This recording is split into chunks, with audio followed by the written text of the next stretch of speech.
Good evening, friends of the Jose Manuel H. Garage channel. Tonight I'm going to make a video on how to replace the rearview mirror on a Mercedes VITO, body type W639. Okay, mine is the 115 CDI, it's long and the other day, well, they broke. First, I apologize for the light, because at night I don't have any more light. I put some LED lights here and, well, that's what the light should tell us. Well, look, they completely broke the rearview mirror and it's beyond repair. I mean, the plastic that holds it in place and such are broken. I don't know if you can see it clearly from here, but they're beyond repair. They're broken and they can't be fixed. Well, what I can take advantage of is the mirror. I can bring the mirror and if one day the casing breaks, but no, I mean, the mirror breaks and the casing doesn't, then I can have the replacement mirror. Okay, well, let's see how to replace the rearview mirror. In my case, it's the one on the right, but it doesn't matter. The procedure is exactly the same for the right and left. It's relatively simple, but you have to know how to do it because if you don't, it's not so easy. Well, the first thing we have to do is open the door, okay? And we have to remove this trim here that goes in Claustron, okay?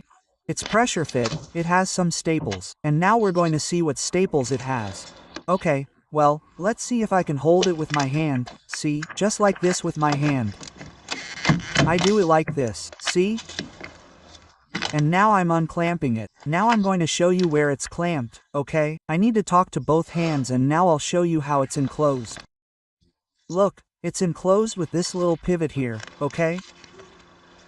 And one down here. In my case, I already had it broken before and what I did was enclose it with just one. With this one here, okay? And then I put a little glue on it, as you can see here. And now renting it, well, it's been a little more work because it had glue, but anyway, in any case, it's been working perfectly up until now and it wasn't that complicated to remove, okay? And once we've removed this trim, we have to remove 3 screws, okay? The rearview mirror is attached by 3 screws, which are this one, and this one. They're torsional screws, okay? So, let's get a torsional wrench and unscrew them.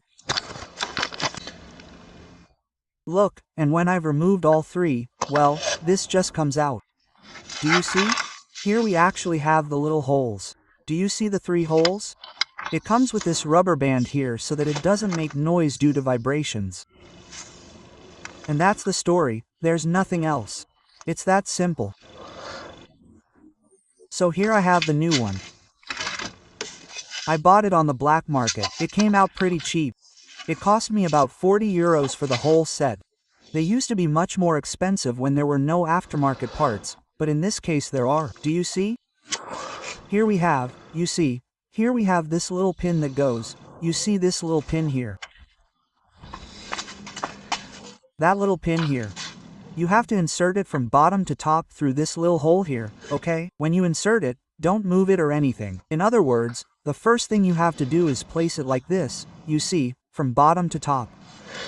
And then these 3 little screws, those 3 male screws, go through here. Do you see? We insert it through here. And here we find it so we can screw it in.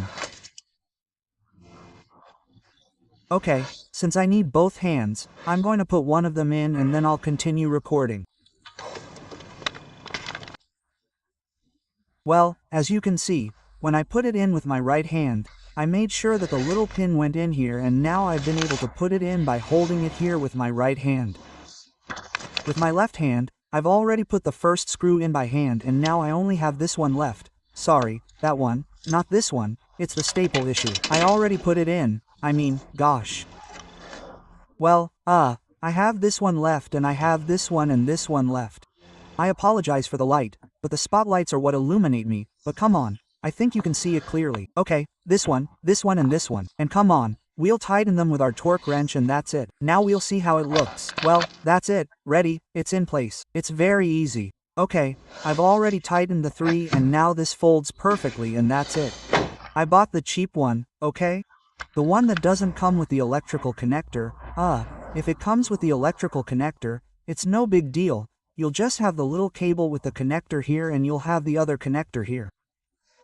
You connect the connector to the connector, and that way you have electrical movement, or you have the defogging function too, depending on the model you have, okay? For me, this one is just manual, okay? You have to adjust it by hand, nothing more. Since I have this van ready to carry the quad and these things, the motorcycles and such, well, I don't want to break the bank with it. So that's it. For that reason, I think it cost me between 35 euros and 40 euros, and as you can see, it's installed in less than 5 minutes.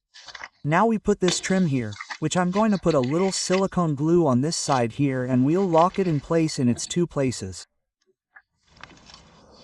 And that's it. It's that simple. Well, friends, I hope this has been useful to you in case you ever need to change the mirror on your van or Viano, and that's it. See you in the next video. What?